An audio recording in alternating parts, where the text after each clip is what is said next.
Okay guys, now we start with the first video, equipment. What do we actually need for the hyperlapse, and what tools can we use to generate and produce this hyperlapse as clean as possible? First topic, camera. In this course, we shoot with the Sony Alpha 7 III and the Sony A7 III, which is very good for hyperlapse because it offers a lot of megapixels. It's really important to have at least 12 megapixels because even if we want to produce a full HD output, we need all these pixels to ensure a reasonable stabilization process. The programs all run much better when we have more pixel information, which of course gives us a much better result. The second issue is the lens. We are now shooting in a range from 16mm to 200mm. My recommendation for beginners is to stay in the 24-50 range and try out different ranges and then later on take detail shots of certain objects with 135 or even 200mm. But it's advisable to stay in the range 24-50 and to practice and see how the focal lengths affect the hyperlapse. It's known that the bigger the angle of view, i.e. the smaller the focal length, I'm talking about 16mm, the more errors we have in the picture. Such optics tend to have distortions at the edges of the image and therefore sources of error can get into the hyperlapse. In the end, that leads to jerking, so remember, avoid 16mm, only use them if you're really trained, know your way around and feel safe. Next topic, also extremely important, the filtration. What filters do we have that help us to get a better picture? On the one hand, we work with the ND filter, but on the other hand, we also work with the polarizing filter. The polarizing filter absorbs the polarized radiation for us, so we have more contrast in the sky. The ND filter, with which we can down the image and thus we get more control over the camera settings, which is of course valuable if we want to work with higher exposure times or use the aperture open. Another important topic for us is the storage media and the batteries. This means that we should definitely check these two things again before the production, if we have enough storage space and of course enough battery life during production so that we won't have any problems there. Before you start with the production, think about the following. How many pictures do I want to take? How long should the hyperlapse be? Another important point is how much time do we spend at the location? Think about that in any case. Calculate it in your head. Calculate the interval of the pictures plus the number of pictures, then you will get seconds and know how long you have to stay at the location. Next part, also very important, the interval meter. I like to work with the interval meter because not all cameras have an internal interval mode. That's why it's always better to work with an interval meter. We can make the settings even more precise. We can adjust loops, we can put the delays in, and that is of course much more pleasant to work with.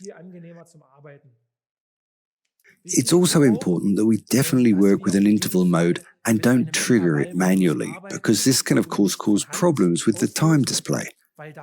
If we release the shutter manually, we press the shutter button after 5 seconds or 8 seconds, which causes jerkiness that we don't want to have in the sky at all. We want to have a continuous movement of the clouds, and therefore it's advisable to always work with an interval meter. Whether internal or external is irrelevant, but this is a very important tool. Another tool that we can use is the monopod. I like to use this model from Manfrotto, but we can also work with a tripod. It's the main method we will focus on. A tripod gives the cleanest shots and we can work with the exposure time, which is very important. We can't do that with the other methods. When we film handheld, with the monopod, or even the gimbal, the possibilities are not as open to us as with the tripod version. But I'll explain all the advantages and disadvantages of the tripods in the third video. Then, another very important tool, something that I always use in combination with the tripod, is the geared head. It's this device. With the geared head, we have the possibility to adjust all rotation axes separately, which is of course extremely important when we have a fixed point in the image that we want to aim at in every picture. This part is very, very important there. Some things that are also very, very important when it comes to equipment are not only the objects that are now lying haptically on the table, but also the programs we use on the computer. We work with the program LRT Timelapse. This program is free of charge within a certain range, which is also completely sufficient for our purposes. With this, we work on the hyperlapses and also structure our folders. A second tool is Lightroom, with which we also do the color correction. We will use this program to generate a color look and then apply it to all images. Later in the Lightroom, we will convert our raw files into JPEGs or PNGs in order to have an easier workflow in After Effects. After Effects will be the third tool we will use. With it, we will do the stabilization and tracking, and we will add some effects to the image that I will show you later. Finally, I have 3 additional tools that I like to use. Probably very unusual for some people, but I can explain to you what they are good for. For example, I always have a piece of chalk with me, because then we can mark places and locations where we don't have any other markers. We can measure distances with our feet, so we always have an equal distance of the position in our hyperlapse. This is also extremely important. You should always have a piece of chalk with you.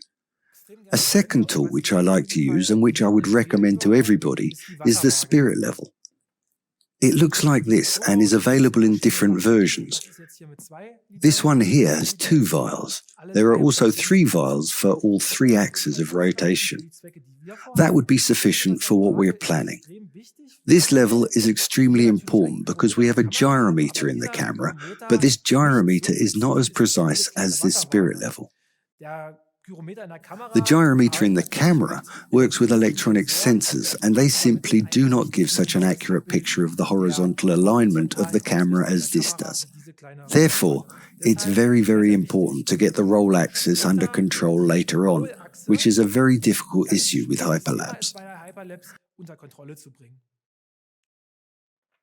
Last but not least, I present you an auxiliary tool. I wouldn't say it's the most important one, but if you plan to create radial movements and radial hyperlapse, for example, around a statue, then you should definitely get a rope. This is a 25-meter rope. I always make a small knot on this rope after a certain distance.